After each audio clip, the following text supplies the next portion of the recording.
Қайырлы күн оқушылар. Бүгін физикалық 7 класстағы физикалық шамаларды өлчеу аспап қателігі деп аталатын физикамыздың 4-5 параграфтарын қарастыратын боламыз. Жалпы физикалық шамалар жайлы күнделікті өмірде біз қолданамыз.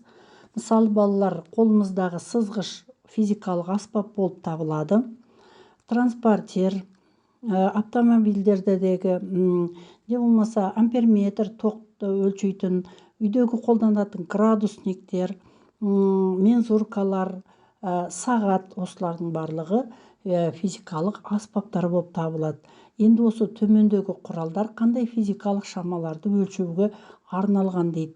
Демек, мына сызғышпенен біз ұзындықты өлчейміз, транспортермен бұрышты өлчейміз, амперметрменен тоқтың күшін өлчейміз, сағатпен уақытты өлчейміз, мензурка көлемді өлчеуге арналады, ал градусниктер температураны өлчеуге арналатындығын балалар біз білеміз. Енді осы физикалық шаманы қалай өлчейді? Физикалық шаманы өлчеу дегеніміз, оны өлчеу бірлік ретінде алынған мәнменен салыстырамыз. Немесе физикалық шамаларды арнайы аспаптардың көмегімен өлчейді. Мысалы, мынау таразыменен заттың массасын өлчейміз. Сызғышпенен ұзындықты өлчейміз. Міне градусникпен температураны өлчейміз. Мынау ұзындықты өлчейміз. Мына жерде мензуркаменен заттың көлемін өлчейміз. Мына жерде сағат, секундомер, уақытты өлчейтін боламыз балалар. Міне физикалық шама және оларды өлчейтін құралдар жайлы осындай мағлұмат алуға болады. Енді айталық, мынандай мензуркалар берілген, содан кейін секундомер берілген. Осы мензуркалардың көлемдері, бірінші дененің көлемі 10 мм куб, екінші мына дененің көлемі 140 см кубқа тең.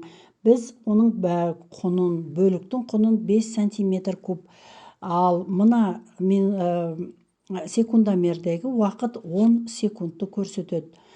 Енді осы аспаптың өлшемдерін анықтаған кезде біраз ауытқулар болады. Оны аспап қателігі деп атайды. Аспап қателігі деп өлшеулер нәтижесінде дәл нақты еместігін айтады.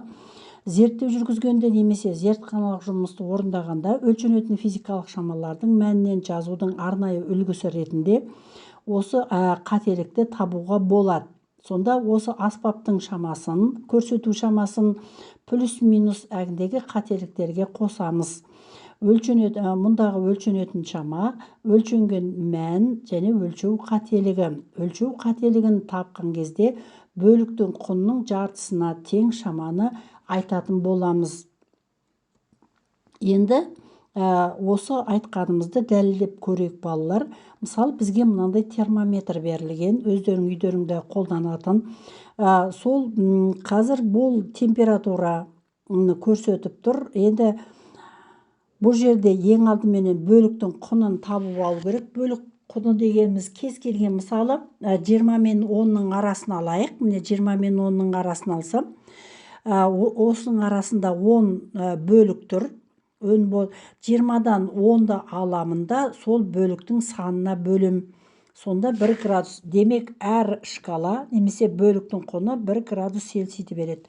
Ал аспаптың қателігін тапқанда осы 1-ді 2-ге бөлеміз. Ауытқу 0,5. Бізде қазір айталық 16 градусты көрсетіп тұр.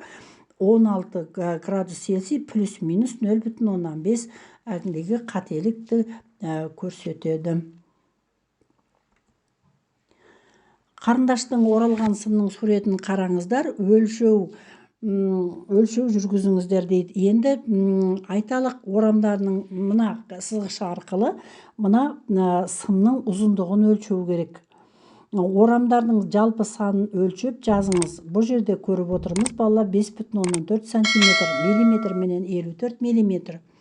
Бұл өлшеудің қателігін көрсетіңіз. Бұл өлшеудің қателігі 6-дан, міне, мұна аралық, мысалы мен 5 пенен 6-ның арасын алсам, 6-дан 5-ті аламда, 10 бөлік шкала тұр. 10-ға бөлемін 0,1 сантиметр немесе 1 миллиметр. Аспаптың қателігі 1 миллиметрдің жартысы 0,5 миллиметр болды. Үшінші, орамдарының санын санап, сымның қалыңдығын есептеу керек. Мына сымның қалыңдығы, бұл жерде 20 орам тұр. Сонда бір орамның қалыңдығын табу үшін 5,4 сантиметрді 20-ға бөлсем 0,27 сантиметр немесе 2,7 миллиметр. Ал төртінші қателіктерді көрсетіп өлшеу нәтижелерін жазу керек.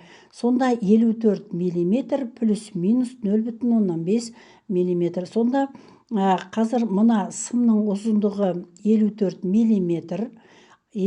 Абсолют қателікті есептейтін болсақ, енді 54,5 миллиметрден кіші, 53,5 миллиметрден үлкен аралықта осы сымның ұзындығы табылатын болады. Термометрді өлшеу жүргізейік. Термометрменен балалар, мысалы қазір мынау термометр тұр. Термометр мынандай шаманы көрсетіп тұр. Бірінші, термометр шкаласы бойынша құнын анықтаңдар. Әгінде айтқандай құнын анықтау үшін кез келген, мысалы 20-дан 10-ды аламын. Осы аралықта 5 бөлікке бөлініп тұр. Сонда бөліктің құны 2 градус Цельсийді көрсетеді. Ал үлкен қателігін анықтау үшін, аспаптың қателігін анықтау үшін бөліктің құнын 2-ге бөлемін, плюс-минус 1 градус Цельсий температураны көрсетеді. Термометр қандай температураны көрсетіп тұр? Демек, міне мына жерде қазір 17 градус Цельсийді көрсетіп тұр. Өлшеу қателігін ескере отырып жазу керек. 17 градус Цельсий плюс-минус 1 градус қателікті ауытқуы мүмкін. Қай мензуркаға көбірек сұйық құюға болады? Енді мен осылардың көлемдерін анықтадым. Біріншісі 500, 450, 400, 250 миллилитр. Демек, бірінші ыдысқа көбірек сұйық сияды. Енді осы тапсырмаларды орындап, біраз кішкене күрделі зертханалық жұмыс орындайтын боламыз. Мына басында ішінде 200 миллилитр мензурка берілген. Мензурканың бөлік құнын анықтау керек. Бөлік құны 1 миллилитр болды. Дене салынбаған жағдайдағы мензуркадағы сұйықтың көлемі 20 миллилитр болған. Дене салынғаннан кейінгі мензуркадағы сұйықтың көлемі көтеріліпті. Мына денені салғаннан кейін сұйықтың көлемі 29 миллилитр болды. 29 миллилитрді тапқан себебіміз 49-дан соңғы көлемнен бастапқы көлемді алып тастадық. 49 миллилитр болды.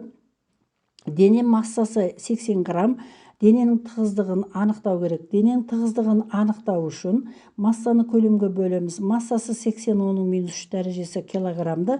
29, оның минус 6 дәрежесіне бөлетін болсақ, 2,75, оның минус плюс 3 дәрежесі килограмм метр куб.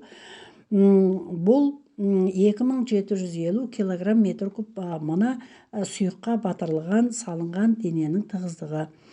Енді осы соңғы сұрақта өлшеу кезінде қандай құбылысты байқадыңыз дейді.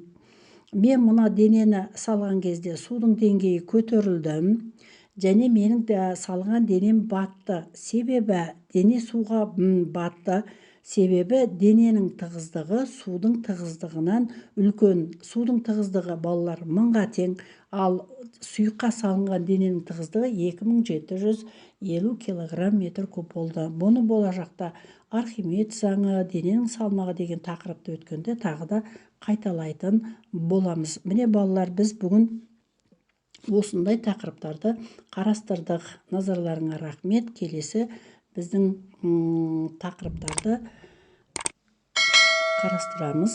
Күтіп жүрулер, назарларыңызға рахмет.